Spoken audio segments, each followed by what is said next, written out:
ಎಲ್ಲಿಗೆ ಹೋಗಿದ್ದವ? ಇಷ್ಟು ದಿನ ಕಾಣ್ತಾ ಇದ್ದಿಲ್ಲ. ಪಾದಯಾತ್ರೆ ಹೋಗಿದ್ದೆ ಕಣ್ಮಗ. ವಾ, ಈ ವಯಸ್ಸಲ್ಲಿ ಪಾದಯಾತ್ರೆ ಹೋಗಿದ್ದ? ಇಟಿ ಜೀವ ಕಂಡ್ಬಿಡು. ಯಾವ ಕಡೆ ಹೋಗಿದ್ದೆ ಪಾದಯಾತ್ರೆ? ಧರ್ಮಸ್ಥಳ ಸುಬ್ರಹ್ಮಣ್ಯ ಹೋಗಿದ್ದೆ ಕಣಪ್ಪ.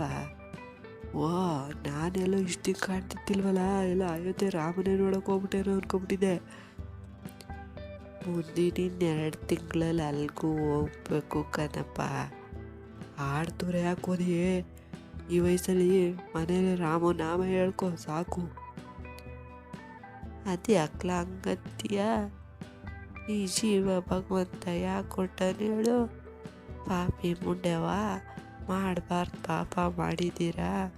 ಈ ಜನ್ಮದಲ್ಲಾದ್ರೂ ನನ್ನ ಪೂಜೆ, ವ್ರತ, ದಾನ, ಧರ್ಮ, ಸತ್ಕಾರ್ಯಗಳು ಮಾಡಿ ಪಾಪ ಕಳ್ಕೊಂಡು ಮೋಕ್ಷಕ್ಕೆ ದಾರಿ ಮಾಡ್ಕೊಳ್ಳಿ ಅಂತ ಅಲ್ವೇ ಭಗವಂತ ತಿಂಗಳಿಗೆ 2 ಏಕಾದಶಿ ಕೊಟ್ಟವನೆ.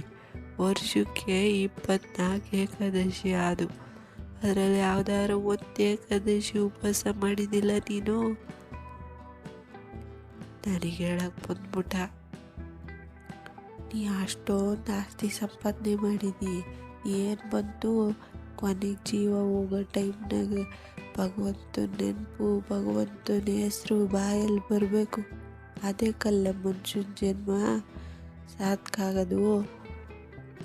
ಭಗವಂತಾಗ ಏನು ಕೊಟ್ಟ, ಬರೀ ಕಷ್ಟ ಕೊಟ್ಟ ಅಂತ ಬೈತೀರಿ. ಭಗವಂತ ಹೋದ ಜನ್ಮದಾಗಲೂ ಜೀವ ಕೊಟ್ಟಾಗ ಏನರ ಮಾಡಿದ್ರಿ, ಹಿಂಗೆ ಮಾಡಬಾರ್ದು ಮಾಡಿದ್ರಿ. ಅದಕ್ಕೆ ಈ ಜನ್ಮದಾಗ ಕಷ್ಟ ಕೊಟ್ಟವನೇ ಭಗವಂತ. ಈ ಜನ್ಮದಲ್ಲೂ ಮಾಡಬಾರ್ದು ಮಾಡಿದರೆ ಮುಂದಿನ ಜನ್ಮ ಹೆಂಗಿರ್ತದೆ ಯೋಚನೆ ಮಾಡು. ದಿನಕ್ಕೆ ಎಷ್ಟು ಸತಿ ಭಗವಂತನ ನೆನೀತಿಲ್ಲ ನೀನು? ಕೆಲ್ಸಕ್ಕೆ ಬಾರದು ರಾಜಕೀಯದವರು, ಫಿಲಮರು, ಆಗ್ದರು, ಅವರು ಇವರು ಅಂತಾವ. ಅವ್ರನ್ನೇ ದಿನಕ್ಕೆ 1000 ಸತಿ ನೆನೀತಿ. ಭಗವಂತನ ಎಲ್ಲಿ ನೆನೀತಿಯೇ? ಕೊನೆಗೆ ಜೀವ ಹೋಗೋ ಟೈಮಲ್ಲಿ ಭಗವಂತ ಎಲ್ಲ ನೆನಪತ್ತಾನೆ. ದಿನ ಪ್ರತಿ ಸಣ ಭಗವಂತನ ನಾಮ ಹೇಳ್ತಾ ಇರು ಬಾಯಲ್ಲಿ. ಕೊನೆಗೆ ಜೀವ ಹೋಗೋ ಟೈಮಲ್ಲಿ ಭಗವಂತನ ಹೆಸರು ಬಾಯಿಗೆ ಬಂದರೂ ಬರ್ಬೋದು. ಅದರ ಬಿಟ್ಟು ನೀನು ಮಾಡಿರೋ ಆಸ್ತಿ, ಕೆಲ್ಸಕ್ಕೆ ಬಾರೋ ಜನ, ಅವ್ರು ಯಾರೂ ಬರೋಕ್ಕಿಲ್ಲ.